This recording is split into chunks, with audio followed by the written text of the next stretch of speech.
Olá pessoal, sejam todos muito bem-vindos. Em primeiro lugar, eu gostaria de pedir desculpas aí ao barulho externo. Provavelmente vocês vão ouvir aí o barulho aí entre o profano e o sagrado, né? Então, acredito que um deles provavelmente não vai lhes atrapalhar a concentração.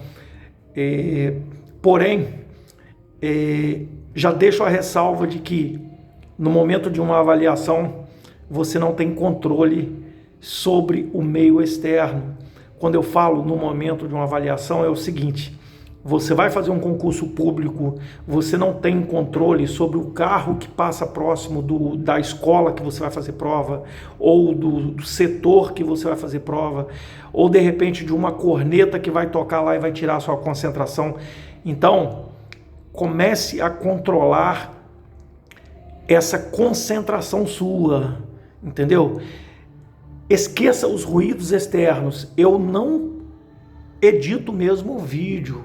Quando acontece alguma falha aqui, evidentemente, que eu percebo, talvez eu poste com alguma falha, eu até excluo o vídeo e posto novamente. Tudo bem?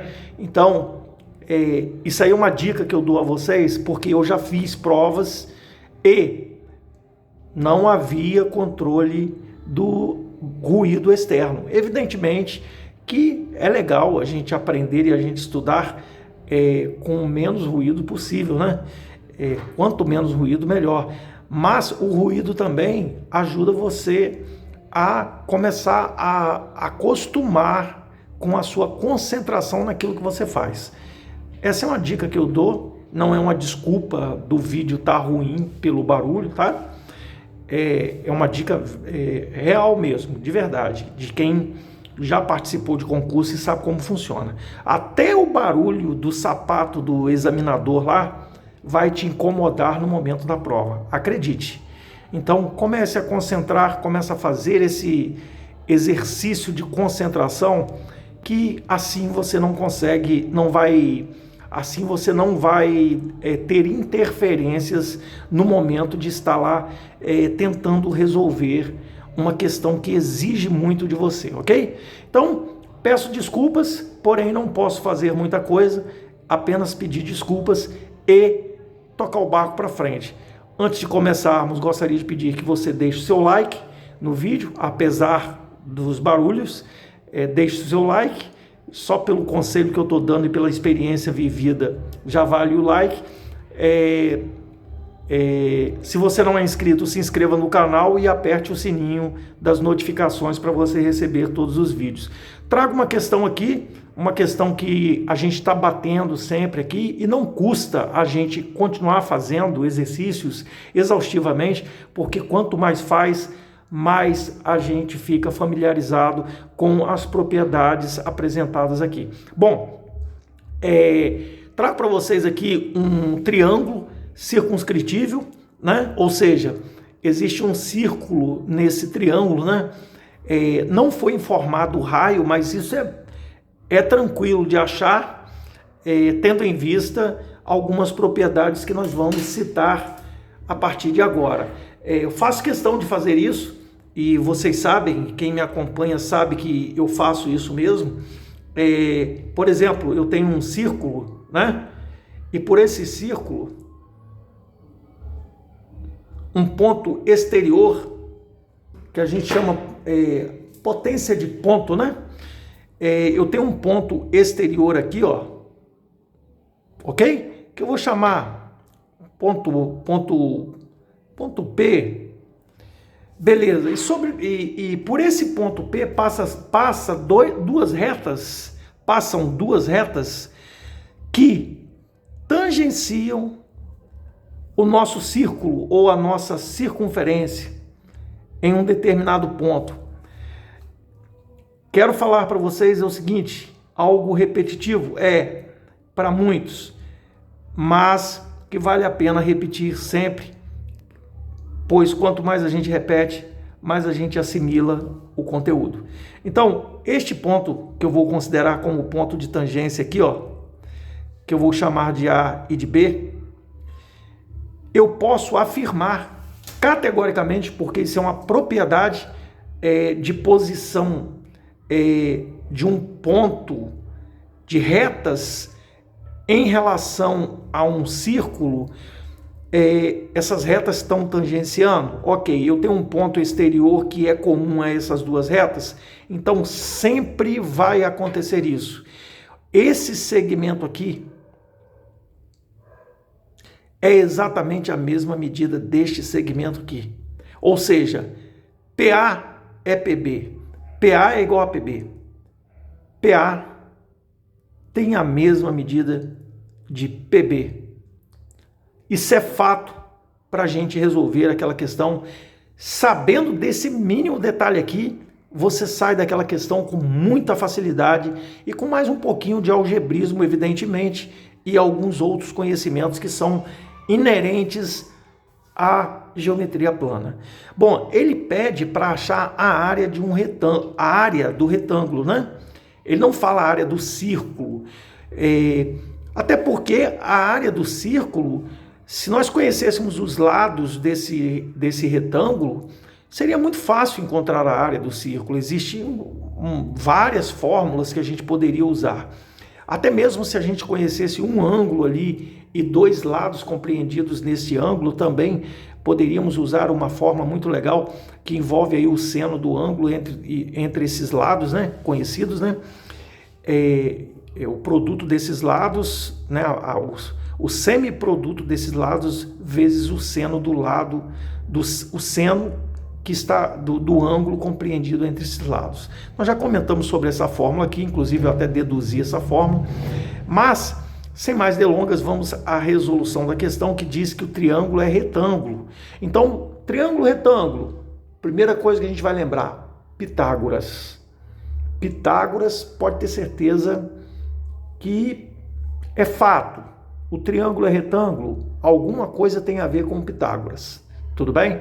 Beleza, mas eu tenho um círculo inscrito ali que me dá mais ainda subsídios para eu encontrar esses valores desses lados, uma vez que, observe que a nossa figura, eu tenho o C, do C até o ponto de tangência, eu não sei quanto mede, do C até o ponto de tangência do outro lado, eu também não sei quanto mede. Aliás, não sabíamos, a partir desta propriedade sabemos. Quando nós não sabemos o valor de alguma coisa, em matemática a gente usa o quê? X, Y, Z, W, M, não importa. Usa o que chamamos de incógnita. Incógnita, para quem desconhece, né? Acho muito pouco provável vocês desconhecerem isso, mas vale a pena falar. Incógnita ou valor desconhecido é a mesma coisa. Incógnita, X representa uma incógnita, uma variável. Por que variável? Porque depende, o X, o valor ali dado a letra ali, depende de qual valor você vai encontrar. Por isso chamamos de variável, ok? Bom, olhando essa propriedade aqui de retas tangentes à circunferência interceptando um ponto externo, está exatamente igual a este ponto C ali, ó, aquele ponto C, eu posso dizer que é externo à circunferência, né? É uma potência de ponto aqui, né? Eu posso dizer que aqui vale X e com toda certeza aqui também vale X. Deixa eu melhorar esse X aqui, ó, para vocês enxergarem melhor. Bom, pessoal, se eu chamei esse pedaço daqui, vou até usar uma reguinha aqui para pormenorizar aqui, ó, e para vocês entenderem, se eu chamei esse segmento aqui, ó,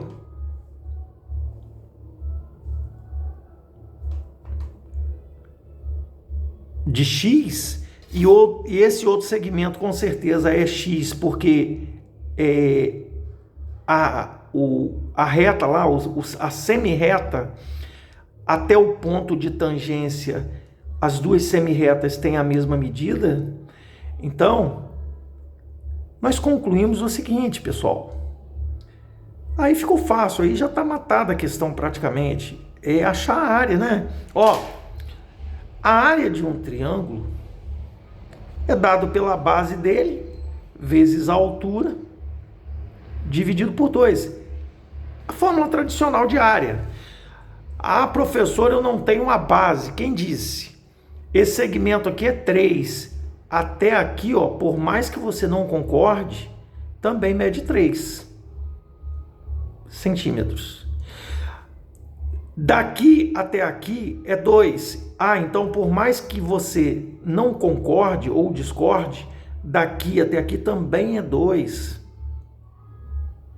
Então eu já tenho uma base. O meu problema é achar a altura ali do triângulo. E o único jeito que a gente tem para achar a altura é praticar aí um algebrismo, praticar evidentemente o Pitágoras, né? E aí a gente encontra a altura desse triângulo e acha a área. Vamos à resolução? Quanto mede esse lado CA ou AC? Peraí. AC é 2x, né? 2 mais x. Então, o quadrado da hipotenusa ou a soma dos quadrados dos catetos é igual à hipotenusa. O inverso também é verdadeiro.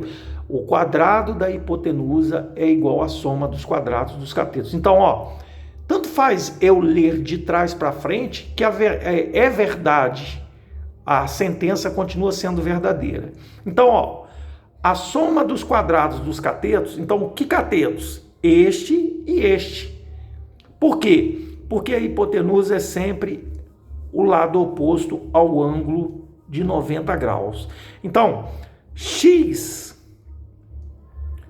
mais 2 elevado ao quadrado, mais... Quanto mede esse lado aqui, ó? Esse lado mede 5, mais 5 ao quadrado, que é cateto também. Isso é igual a quê? A hipotenusa ao quadrado. O que é a hipotenusa ao quadrado? A hipotenusa ao quadrado nada mais é do que 3 mais x ou x mais 3. E aí já percebeu que aqui agora não é nem geometria mais? Nesse caso aqui, depois a gente vai resolver a área.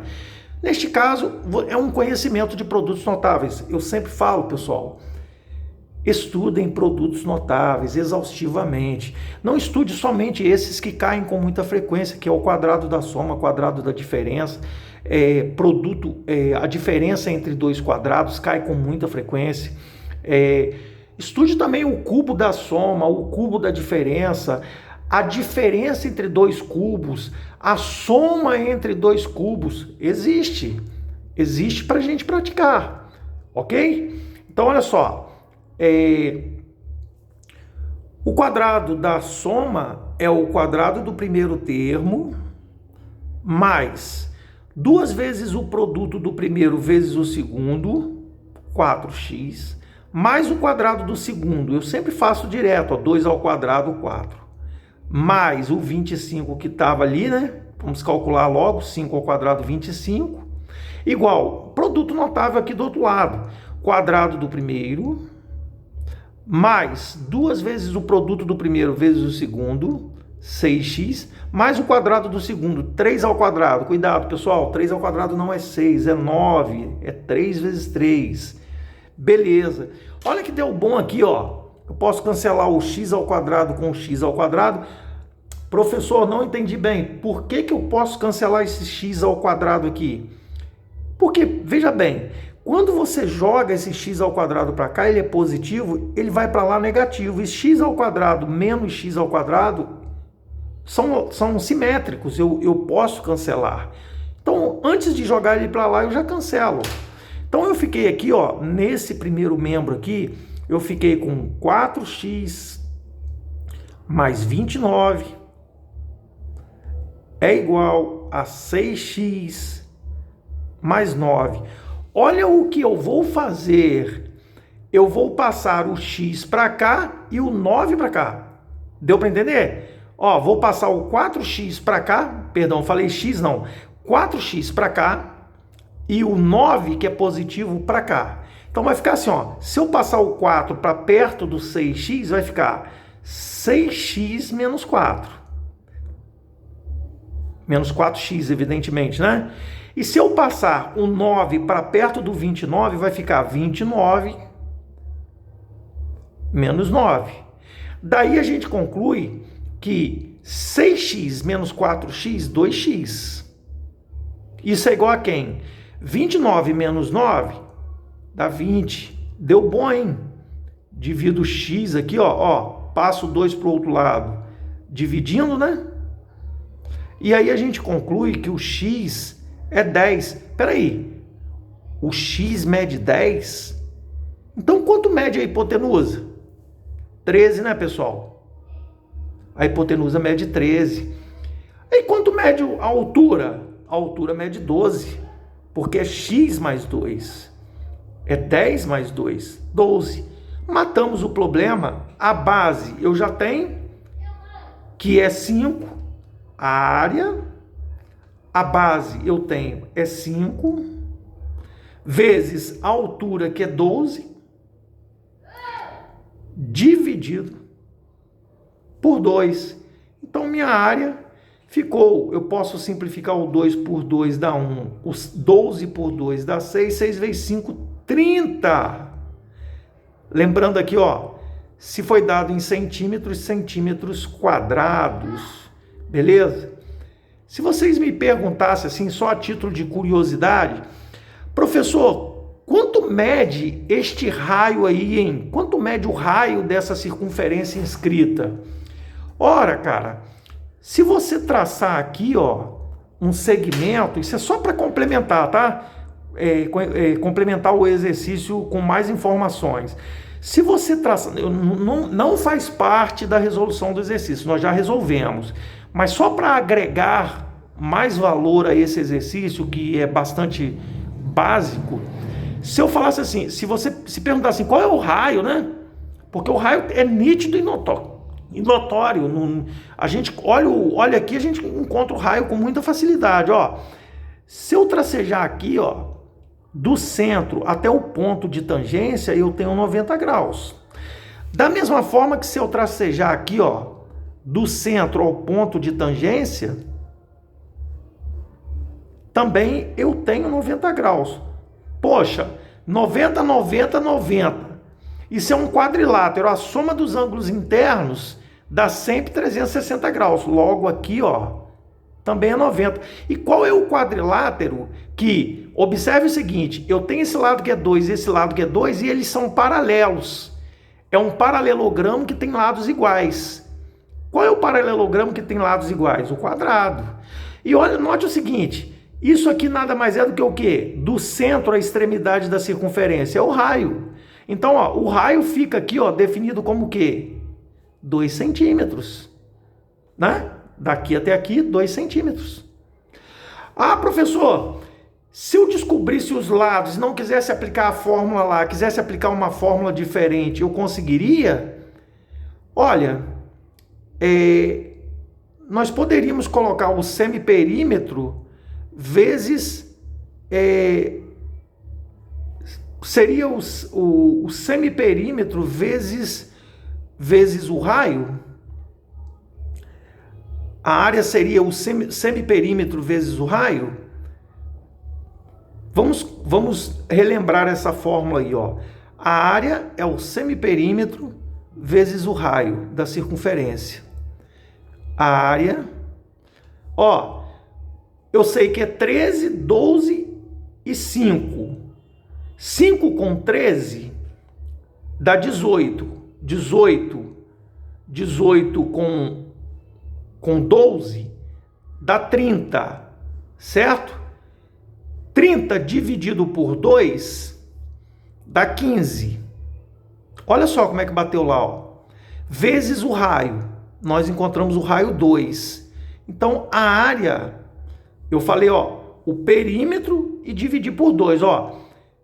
Presta atenção. 5 com 13, 18 com 12, 30, dividido por 2, que é o semiperímetro, dá 15, vezes 2, que é o raio. Olha só, cara, 30 centímetros quadrados. Sem usar essa fórmula aqui, a partir do momento que você fez essa observação aqui, ó, sem usar a fórmula base vezes a altura dividido por 2, certo? Espero que tenham gostado, que tenha complementado aqui o exercício e até a próxima aula. Obrigado pela participação de todos, pela inscrição aí de todos os alunos aí que estão se inscrevendo, estão comentando aí no canal. Muito obrigado mesmo, humildemente eu agradeço. Até a próxima aula, eu vou trazer mais questões bem elaboradas, com um grau de dificuldade um pouco maior que essa, evidentemente, mas de vez em quando eu vou dando uma pitada para poder relembrar os conceitos que vocês não podem esquecer de jeito nenhum, porque a base é o fundamento de uma casa, então a base é o fundamento do conhecimento, ok? Bons estudos para todos vocês e até a próxima aula.